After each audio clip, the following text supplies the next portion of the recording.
अस्सलाम वालेकुम जी, ਕੀ ਹਾਲ ਹੈ ਦੋਸਤੋ?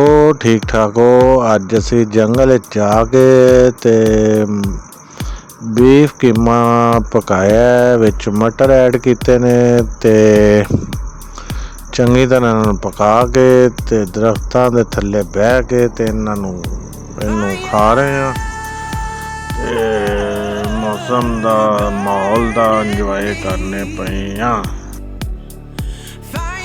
हर तरफ ग्रीनरी है तो बड़ा ही ज़बरदस्त माहौल है, बड़ा ही ज़बरदस्त एटमोसफेयर है तो इत्थे बह के ते असी इंजॉय करते हुए तो लंच करने पे तो सोचा तुहानू भी विखा देने तो तुसी भी वेखो, इंजॉय करो। अगर वीडियो पसंद आए तो लाइक सबसक्राइब लाजमी करो तो टाइम कढ़ के तुसी लोग भी आउटिंग वास्ते जाया करो, ये सेहत वास्ते बड़ा ही चंगा हुंदा है तो